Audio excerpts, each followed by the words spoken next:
இன்றைக்கி நம்ம வந்து ரொம்ப ஒரு யூஸ்ஃபுல்லான வீட்டு குறிப்புகள் தான் ஃப்ரெண்ட்ஸ் பார்க்க போகிறோம். அதோட நீங்கள் எதுலேயுமே இந்த டிப்புவெல்லாம் பார்த்துருக்கவே முடியாது. அந்த அளவுக்கு ஒரு சூப்பரான என்னோடய ஐடியாவில் உள்ள எல்லா டிப்புகளும் உங்களோட ஷேர் பண்ணுறேன். வீடியோவை கடைசி வரைக்கும் வீடியோ ஸ்கிப் பண்ணாமல் பாருங்கள். Welcome back my channel. எல்லா போலும் இறைவனுக்கு அப்படியே நம்ம சேனலை சப்ஸ்கிரைப் அண்ட் லைக் அப்படியே மணி பெல் ஐக்கானை கிளிக் பண்ணிக்கிறேங்க ஃப்ரெண்ட்ஸ். இந்த டிப்பில் கண்டிப்பாக உங்களுக்கு ஒரு டிப்பாவது கண்டிப்பாக யூஸ்ஃபுல்லாக இருக்கும் மக்களே. இப்போ அவங்க வீடியோவுக்கு போகலாம். நம்ம எல்லார் வீட்லேயுமே பெருநெல்லி இருக்கும் இல்லையா? நான் அரைநெல்லி 90% வீட்டுகளில் நம்மளுக்கு இருக்கும். அந்த வரிசையில் நம்ம வீட்லேயும் அரைநெல்லி இருக்குது ஃப்ரெண்ட்ஸ். இந்த அரைநெல்லியை வந்து நம்ம மாங்காய்க்கு என்னென்ன யூஸ் பண்ணுறோமோ அந்த மாதிரி எல்லாமே நம்ம இந்த அரைநெல்லியை வச்சு நம்ம யூஸ் பண்ணலாம். பச்சடியாக, ஊறுகாயாக, குழம்புக்கு போடுறதா, சாதம் செய்கிறதா எல்லாமே செய்யலாம். ஜூஸ் செய்யலாம், எல்லாமே செய்யலாம். இது ரொம்ப வைட்டமின் சி, நோய் எதிர்ப்பு சக்தி அதிகமாக இருக்குது. இப்போ இந்த அரைநெல்லியை ஒரு ஆளுக்கு 10க்கு மேலே போடக்கூடாதுன்னு சொல்லுவாங்க. 10 வச்சு நம்ம ஜூஸ் செய்ய போகிறோம். இந்த அரைநெல்லியை நல்லா கழுவிட்டு கொஞ்சோண்டு கல் உப்பு போட்டு ஒரு அரை கோலை இல்லை ஒரு கோலை தண்ணி ஊற்றி பல்ஸ் மூட்டில் சுற்றுங்க ஃப்ரெண்ட்ஸ். ஒரு 3 தடவை 4 தடவை சுற்றுங்க. சுற்றுனீங்க அப்படின்னா உங்களுக்கு விதைகள் அறப்படாது ஃப்ரெண்ட்ஸ். நம்மளுக்கு அந்த ஜூஸ் மட்டும் தான் கிடைக்கும், விதைகள் அறப்படாது. இந்த மாதிரி விட்டு விட்டு விட்டு விட்டு செஞ்சீங்க அப்படின்னா உங்களுக்கு விதைகள் ஒரு விதை கூட உங்களுக்கு வந்து நெய்யாது ஃப்ரெண்ட்ஸ். இதுக்கு நான் கேரண்டி. பாருங்கள், இதில் வந்து எந்த ஒரு விதையுமே நம்மளுக்கு அறப்படாது. அந்த நெல்லிக்காய் மட்டும்தான் நம்மளுக்கு ஜூஸ் வெளியாக்கும் இல்லையே, விதைகள் அறப்படாது. அதுவே நம்ம 1ஆம் நம்பர் 2ஆம் நம்பரில் சுற்றினோம் அப்படின்னா விதைகளை ஃபுல்லாக எல்லாமே அரைஞ்சிரும். நீங்கள் மறந்தாப்பில் அப்படி சுற்றிட்டீங்க அப்படின்னா ஒரு 2 ஹவர் அந்த தண்ணியை அப்படியே வச்சுருங்க. கீழே அப்படியே உறைஞ்சிரும் சுண்ணாம்பு. அப்புறம் வடிகட்டி சீனி போட்டு குடிங்க ஃப்ரெண்ட்ஸ். இந்த மாதிரி செஞ்சுக்கிறேங்க. இது உங்களுக்கு கண்டிப்பாக யூஸ்ஃபுல்லாக இருக்கும் ஃப்ரெண்ட்ஸ், இந்த டிப்பெல்லாம். இப்போ நம்ம இதை வந்து ஒரு இதில் அரைச்சி நம்ம புழிஞ்சிட்டோம். இதுவே போதும்னா இதில் மறுபடியும் தண்ணி ஊற்றி கலந்து மறுபடியும் இன்னொரு தண்ணி வடிகட்டிக்கலாம். இதில் வந்து இன்னொரு 4 மடங்கு தண்ணி ஊற்றி 3 கிளாஸாக ஆக்க போகிறோம் ஃப்ரெண்ட்ஸ். இது வந்து கரெக்டாக 3 பேர் குடிக்கிற ஜூஸு ஃப்ரெண்ட்ஸ். ஒரு ஆளுக்கு 10 தான் நம்ம போடணும், அதுக்கு மேலே வேண்டாம்.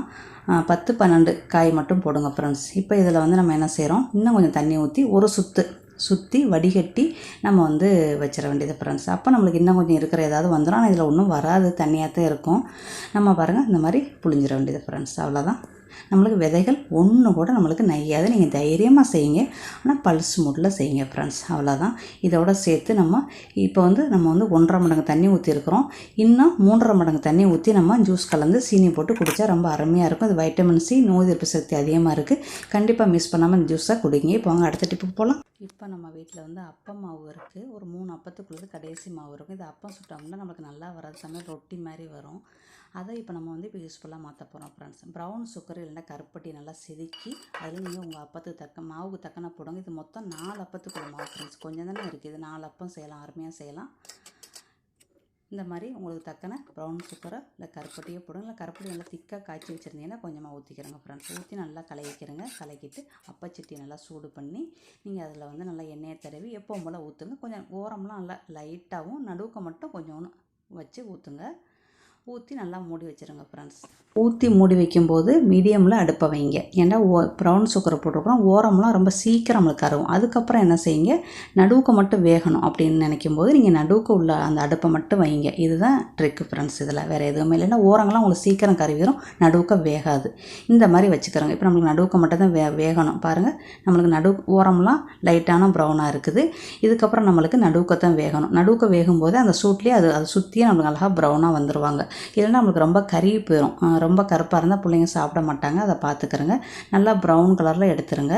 இது வந்து ரொம்ப கருப்பாக போனால் கூட ஃப்ரெண்ட்ஸ் ஓரம்லாம் நல்லா கிறிஸ்பியாக நல்லாயிருக்கும், கசக்காது, ரொம்ப நல்லாயிருக்கும். இது ஈவினிங் ஸ்நேக்காக நீங்கள் வந்து கொடுக்கலாம், ரொம்ப நல்லாயிருக்கும். இதில் நம்ம வந்து ரவை போட்டு அப்பம் செய்யலாம், போண்டா செய்யலாம், குழிப்பணியாரம் செய்யலாம், என்ன வேணுமோ அந்த மாவை வச்சு செஞ்சுக்கலாம் ஃப்ரெண்ட்ஸ். நான் எப்போவுமே இதான் ஃப்ரெண்ட்ஸ் செய்வேன். கண்டிப்பாக உங்களுக்கு இந்த டிப் யூஸ்ஃபுல்லாக இருக்கும். செஞ்சு பார்த்துட்டு உங்கள் ஃபீட்பேக்கை சொல்லுங்கள்.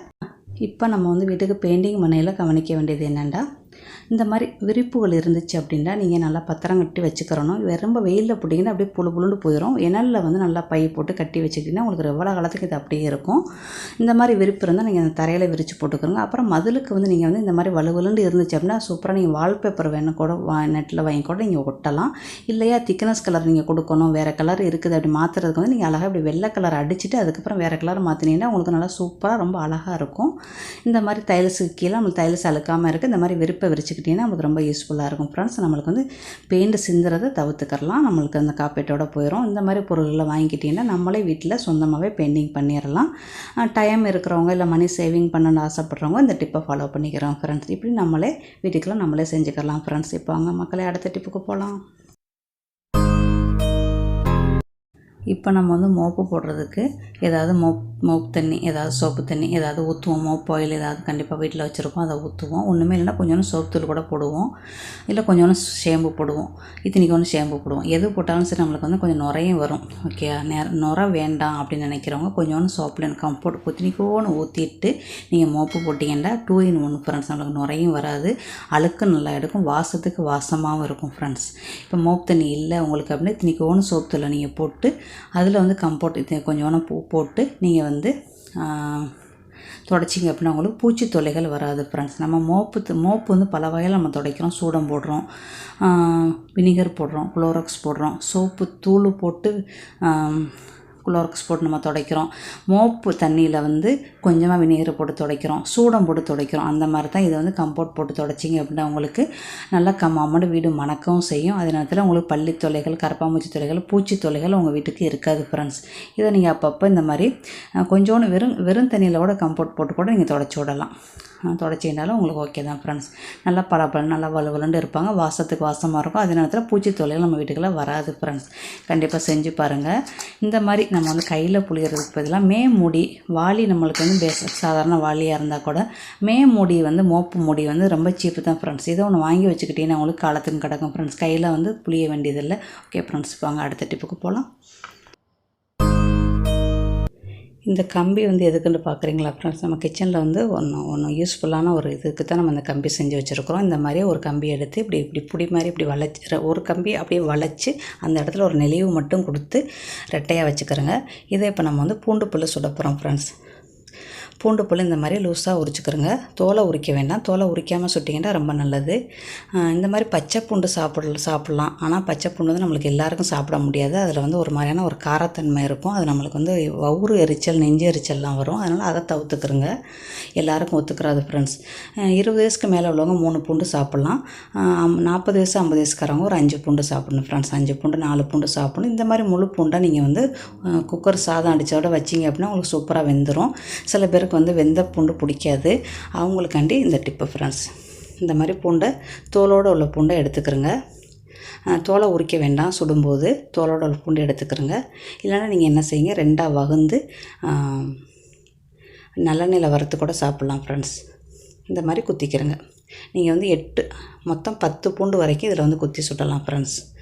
நான் வந்து 6 பல் குத்தி நான் வந்து சுடுறேன். நெருக்கி நீங்கள் குத்துனீங்க அப்படின்னா நீங்கள் வந்து ஒரு சைடுக்கு 5 பல் நீங்கள் வந்து குத்தலாம் பூண்டு பல்.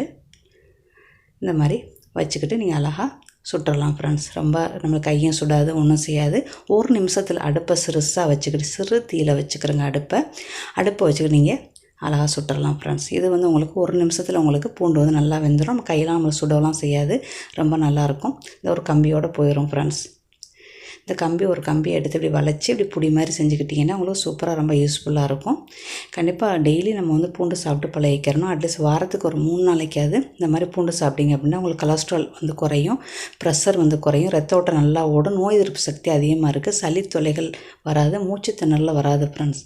இந்த மாதிரி சுட்டோ அவிச்சோ இல்லைன்னா வறுத்தோ சாப்பிட்ருங்க ஃப்ரெண்ட்ஸ். எண்ணெயில் போட்டு லேசாக வதக்கி சாப்பிடுங்க. ஃபஸ்ட் டைம் சாப்பிட்றவங்களுக்கு இந்த மாதிரி பிடிக்கல அப்படின்னா நீங்கள் என்ன செய்யுங்க, லேசாக நல்லெண்ணெய் இல்லைண்டா பட்ரு நெய் அதை போட்டு லேசாக கடாயில் போட்டு 2ஆக வகுந்து லேசாக அப்படி வதக்கி சாப்பிடுங்க. அதுவும் நல்லாயிருக்கும், அந்த வாசம் உங்களுக்கு ரொம்ப பிடிக்கும். இந்த மாதிரி சுட்ட பூண்டு, அவிச்ச பூண்டு, வறுத்த பூண்டுலாம் சாப்பிட்டோம் அப்படின்னா நம்மளுக்கு அந்த பூண்டு சாப்பிட்டோட வாடை நம்ம உடம்புலேருந்து வராது. அதுவே பச்சை பூண்டு சாப்பிட்டா உடம்பு வந்து ரொம்ப நாற்றம் அடிக்கும். அதனாலே ரொம்ப பேர் சாப்பிட மாட்டோம். இந்த மாதிரி சுட்டு அழகாக சூப்பராக நீங்கள் வந்து சாப்பிடலாம் ஃப்ரெண்ட்ஸ். தோல் இருக்குல்ல, அந்த தோல் அப்படியே உரிச்சிங்க அப்படின்னா உங்களுக்கு நல்லா உறிஞ்சிரும். ஏன்னா தோலோட தான் நம்ம சொல்கிறோம், அது நல்லா உறிஞ்சிரும் ஃப்ரெண்ட்ஸ். அவ்வளோதான். ஒரு நாளைக்கு இந்த மாதிரி பூண்டு 3லேருந்து 5 சாப்பிட்டு பழகுங்க ஃப்ரெண்ட்ஸ். நம்மளுக்கு நோயை விரட்டக்கூடிய சக்தி இந்த பூண்டுக்கு இருக்குது. இந்த மாதிரி நீங்கள் வந்து கம்பி செஞ்சு வச்சுக்கிட்டிங்கன்னா உங்களுக்கு ரொம்ப யூஸ்ஃபுல்லாக இருக்கும் ஃப்ரெண்ட்ஸ். இந்த மாதிரி உங்கள் வீட்டுக்காரங்கிட்டே இல்லை நீங்களே இந்த மாதிரி செஞ்சுக்கிட்டிங்கன்னா பூண்டு சுட்டு சாப்பிட்றதுக்கு உங்களுக்கு ரொம்ப ஈஸியாக இருக்கும். கண்டிப்பாக உங்களுக்கு இந்த வீடியோ எல்லாம் யூஸ்ஃபுல்லாக இருக்கும். யூஸ்ஃபுல்லாக இருந்துச்சு அப்படின்னா உங்கள் ஃப்ரெண்டு ஃபேமிலிக்கு கண்டிப்பாக ஒரு ஃபேமிலிக்காவது நீங்கள் ஷேர் பண்ணுங்கள். ஓகே ஃப்ரெண்ட்ஸ், அடுத்த வீடியோவில் சந்திக்கலாம். Bye, see you.